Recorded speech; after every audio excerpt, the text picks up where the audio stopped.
जैसे ही आगे बढ़े तो देवताओं के मन में आया कि हमें हनुमान जी के बल और बुद्धि की परीक्षा लेनी। बल तो ठीक है, पर हर जगह बल थोड़ी काम करता है, बल की जगह बुद्धि भी होनी चाहिए। तो हमें हनुमान जी के बल और बुद्धि को परखना है। इसलिए देवताओं की माता है सुरसा, सुरसा माँ को कहा है कि हनुमान की परीक्षा लो। तो सुरसा जो है समुद्र के भीतर से एक भयंकर राक्षसी बनकर के बाहर निकली और हनुमान जी को देख के कहती, आज तुझे खा जाऊंगी, आज ब्रह्मा जी ने मेरे लिए आहार भेजा है, खा जाऊंगी मैं तुझे। हनुमान जी ने प्रणाम करके कहा कि माँ तुम मुझे खा लेना, ठीक है, लेकिन अभी मैं राम जी के काम को करने जा रहा हूँ, एक बार काम पूरा हो लौट के आऊं तो खा लेना। सुरसा ने कहा नहीं, कैसे मानूं कि तू आएगा लौट के। सुरसा ने अपना मुख 16 योजन का किया। तो सुरसा 16 योजन की तो हनुमान जी 32 योजन के। फिर सुरसा और बड़ी, हनुमान जी और बड़े, सुरसा और बड़ी, उसने 100 योजन तक का मुंह खोला है। 100 योजन, 7 योजन तेहि आनन कीन्हा। और जब 100 योजन का मुंह खोला, हनुमान जी महाराज ने कहा इसने 100 का खोला, मुझे 200 योजन का बनना पड़ेगा। अब 200 योजन मतलब आधा राम जी के पास पहुंच जाऊंगा, आधा सीता जी के पास पहुंच जाऊंगा, क्या किया जाए। हनुमान जी ने विवेक से काम लिया, उसने 100 योजन का जब मुख विस्तारा, हनुमान जी इतने से हुए, छोटे से बिल्कुल, और बिल्कुल छोटे से बनकर के सुरसा के पेट के भीतर प्रवेश किया, मुख के भीतर, मुख के भीतर गला पार करते हुए पेट में पहुंचे। पेट में गए, सुरसा के अंदर के भीतर के सारे अंगों को चेक किया, किडनी देखी, लीवर देखा, आंतें देखी, सब देखा, फेफड़े एपड़े देखे, चेक किए, ठोका पीटा सब सही है, बड़ी स्वस्थ है ये। और सब देख दाख के हनुमान जी महाराज बाहर, इतने में सुरसा मुंह बंद कर ही रही थी। अब 100 योजन का मुंह फैला है, बंद करने में समय लगेगा। हनुमान जी महाराज भीतर भी हुआ है, सब घूमा घामा और बाहर। सुरसा ने हनुमान जी महाराज के बल और बुद्धि दोनों की परीक्षा ली। हनुमान जी महाराज दोनों में सफल हुए हैं। सुरसा अपने सामान्य रूप में आके हनुमान जी महाराज से कहती हैं कि हे पवन सुत, आप बल के भी धाम हो और बुद्धि के निधान हो आप, मैं आशीर्वाद देती हूं कि जाओ राम जी का कार्य पूर्ण करके ही लौटोगे तुम। सुरसा मैया ने आशीर्वाद दे दिया। आगे बढ़े तो समुद्र के भीतर सिंहिका नाम की एक राक्षस, जो वास्तव में राक्षसी, जो छाया को खींचती है, जब सिंहिका आई तो हनुमान जी महाराज ने सिंहिका का वध किया। सिंहिका का वध करके हनुमान जी महाराज जब आगे बढ़े हैं और हनुमान जी महाराज ने समुद्र को पार किया, समुद्र को पार करके त्रिकूट पर्वत के ऊपर जो लंका नाम की नगरी है, लंका के ऊपर काल को रावण ने बिठा करके रखा है। हनुमान जी महाराज ने जब काल को देखा तो काल को अपने दांतों में दबा करके हनुमान जी ने अपने दांत किटकिटा दिए, तो काल भी तहस नहस हो गया। काल भी प्राण बचा करके वहां से भागा। उस समय दिन था। अब हनुमान जी को लंका के भीतर जाना है और लंका के द्वार पर रावण ने लंकिनी नाम की एक राक्षसी को खड़ा करके रखा है। और लंकिनी कौन है? जिस प्रकार से आज हम अपने घरों में सीसीटीवी लगा देते ना कि कोई भी आए तो हमको पता चले, तो लंका के सीसीटीवी का नाम है लंकिनी। और सीसीटीवी से तो चूक हो जाएगी, आज का जो सीसीटीवी है उसमें कोई ना कोई टेक्निकल चूक हो सकती है, लेकिन लंकिनी में कोई चूक हो जाए उसके सीसीटीवी में, वो संभव नहीं। लंकिनी कौन है? लंका का, बोलो, लंका का सीसीटीवी है, कैमरा है, लंकिनी खड़ी है द्वार पे।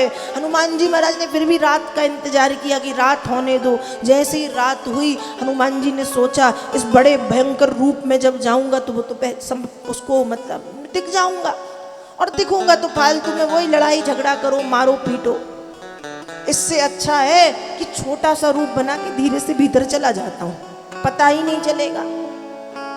गोस्वामी जी मानस में लिख रहे हैं, मसक समान रूप कपिधरी, मसक समान रूप कपिधरी, लंक ही चले उसमेरी नरहरी, लंक ही चले उसमेरी नरहरी, नाम लंकिनी एक निसुचरी, नाम लंकिनी एक निसुचरी, सो कह चले सी मोहि निंदरी, सो कह चले सी मोहि निंदरी, जाने ही नहीं मरम सठ मोरा, जाने ही नहीं मरम सठ मोरा, मोर आहार जहाँ लगी चोरा, मोर आहार जहाँ लगी चोरा, मुठिका एक महाकपिहनी, मुठिका एक महाकपिहनी, रुद्र बमत धरनी धनमणि, रुद्र बमत रगनी धरनी, रुद्र बमत धरनी धनमणि, रुद्र बमत धरनी। तो हनुमान जी महाराज ने मसक के समान छोटा सा रूप बनाया। यहां पर मसक के दो अर्थ हैं। मसक का एक अर्थ तो है मच्छर के जितना छोटा, और दूसरा अर्थ मसक का है अंगूठे जितना छोटा रूप हनुमान जी ने बनाया। और धीरे से हनुमान जी महाराज लंका के भीतर प्रवेश करने लगे। सोच रहे थे मैं लंकिनी को दिखाई नहीं दे रहा, लेकिन लंकिनी ने हनुमान जी को देखा और देख के कहती, अरे चोर कहां भागा जा रहा है, रुक बताती हूं तुझे। हनुमान जी रुक गए। हनुमान जी रुके तो लंकिनी कहती है, तूने क्या सोचा कि मेरी आंखों से बच करके तू निकल जाएगा? लंका में प्रवेश करने से पहले मुझसे बात करनी पड़ती है। बताओ तुम कौन हो और कैसे ऐसे चोरी से जा रहे थे? हनुमान जी ने कहा, रे देवी, मुझे बड़ी सुंदर सी नगरी दिखी तो मैं तो घूमने आ गया। लंकिनी ने कहा, अच्छा, मैं इतना नहीं समझती कि तू घूमने आया है या चोरी करने। चोर मेरा आहार है, मैं चोरों को खा जाती हूं। हनुमान जी महाराज ने कहा, चल झूठी, चोरों को खाती है। यदि तो तू चोरों को खाती होती तो सबसे बड़ा चोर तो तेरा राजा है, जो हमारी जानकी मैया का हरण करके ले आया है। उसको तूने क्यों नहीं खाया? वो भी तो चोर है, उसको भी तो खा सकती थी। लंकिनी चुप हो गई। हनुमान जी ने कहा, बड़ी आई चोर खाएगी, खाना हो तो आम खाओ, सेब खाओ, पपीते खाओ, केले खाओ। लंकिनी कहती, ये क्या होता है? हनुमान जी महाराज ने कहा, नीचे आओ, हम बताते क्या होता है। उसने नीचे सिर किया। एक मुष्टिका का प्रहार जब हनुमान जी महाराज ने किया है, खून की धारा बह पड़ी। लंकिनी सीधा कहती है, आपसे मिलकर के बहुत खुशी हुई। हनुमान जी महाराज ने कहा, पहले ही खुशी हो जाती तो ये मुष्टिका नहीं खानी पड़ती। लंकिनी ने कहा, यही तो पासवर्ड था। पासवर्ड मतलब कहा, ब्रह्मा जी ने कहा था कि एक बंदर आएगा, उसकी एक मुष्टिका के प्रहार से जब तुम खून से लथपथ हो जाओ तो समझ जाना कि लंका के विनाश का समय आ चुका है। तो ब्रह्मा जी ने ये पासवर्ड दिया था, इसलिए मुष्टिका खाना जरूरी था। तो आपसे मिलकर के बहुत खुशी हुई। और ऐसा कह करके लंकिनी ने भी हनुमान जी महाराज को एक प्रकार से आशीर्वाद दिया है कि जाइए और राम जी के काम को पूरा कीजिए। लंकिनी कह रही है, प्रविशि नगर कीजे सब काजा, हृदय राखी कौशलपुर राजा। प्रविशि नगर कीजे सब काजा, हृदय राखी कौशलपुर राजा। प्रविशि नगर कीजे सब काजा, हृदय राखी कौशलपुर राजा। प्रविशि नगर कीजे सब काजा, हृदय राखी कौशलपुर राजा। राम सिया राम सिया राम जय जय राम, राम सिया राम सिया राम जय जय राम, राम सिया राम सिया राम जय जय राम, राम सिया राम सिया राम जय जय राम। मंदिर मंदिर प्रतिकर शोभा, मंदिर मंदिर प्रतिकर शोभा। देखे जह तह अगणित जोधा, देखे जह तह अगणित जोधा। गयऊ दशानन मंदिर माही, गयऊ दशानन मंदिर माही। अति विचित्र कही जात सुनाही, अति विचित्र कही जात सुनाही। शयन किए देखा कपिते ही, शयन किए देखा कपिते ही। मंदिर महु नदी की बह देही, मंदिर महु नदी की बह देही। भवन एक पुनिदीक सुहावा, भवन एक पुनिदीक सुहावा। हरि मंदिर तह भिन्न बनावा, हरि मंदिर तह भिन्न बनावा। हरि मंदिर तह भिन्न बनावा, हरि मंदिर तह भिन्न बनावा। हरि मंदिर तह भिन्न बनावा। हरि मंदिर तह भिन्न बनावा। तो हनुमान जी महाराज को लंकनी ने मानो आशीर्वाद दिया कि प्रविशि नगर कीजे सब काजा, हृदय राखी कौशलपुर राजा। राम जी रक्षा करें आपकी, और जाइए नगर में प्रवेश करिए और अपने हर कार्य को पूर्ण करिए हनुमंत, ऐसा आशीर्वाद मैं आपको देती हूँ। और लंकनी वहां से ब्रह्मलोक के लिए प्रस्थान कर गई। यहाँ हनुमान जी महाराज ने लंका में प्रवेश किया। लंका के हर भवन को हनुमान जी महाराज ने देखा है। हनुमान जी महाराज तो उस भवन में भी पहुंच गए जहां रावण विश्राम कर रहा, सो रहा है रात्रि में।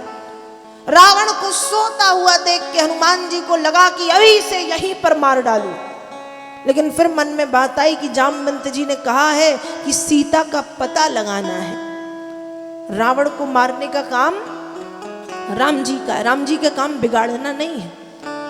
इसलिए अपने आप को थोड़ा सा नियंत्रित किया और हनुमान जी रावण के भवन से बाहर आए।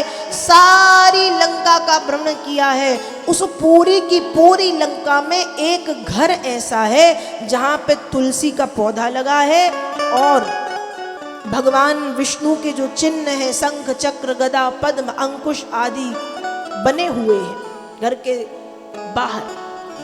सुबह 4 बजे का समय है। उस घर के भीतर से राम राम राम राम राम राम सुनाई पड़ रहा है। हनुमान जी ने भी घर के बाहर खड़े होकर सीताराम सीताराम सीताराम सीताराम करना शुरू कर दिया। विप्रवेश में विभीषण बाहर आए कि लंका में किसी की हिम्मत नहीं है जो राम नाम ले पाए, और यदि आप ले रहे हो तो आप लंका के नहीं हो, आप कहीं बाहर के हो। हनुमान जी ने कहा हाँ मैं तो बाहर का हूं, लेकिन आप इस लंका में मैंने तो देखा है राक्षस ही राक्षस हैं, आप कैसे रहते हो? विभीषण ने कहा जैसे दांतों के बीच में जीभ रहती है वैसे ही मैं इन राक्षसों के बीच में रहता हूं। हनुमान जी महाराज का और विभीषण का परिचय हुआ है, और विभीषण ने जब हनुमान जी महाराज का परिचय जाना, विभीषण प्रसन्न हो गए हैं। हनुमान जी महाराज को सीता मैया का पता विभीषण जी ने बताया है कि सीता मैया किसी भवन में नहीं मिलेंगी। रावण ने एक बाग है अशोक वाटिका, उस वाटिका में अशोक वृक्ष के नीचे बहुत सारी राक्षसियों के पहरे के भीतर सीता जी को रखा हुआ है। जब हनुमान जी महाराज ने ये सारी बातें सुनी तो विभीषण से विदा लेकर के अशोक वाटिका की ओर हनुमान जी ने प्रस्थान किया।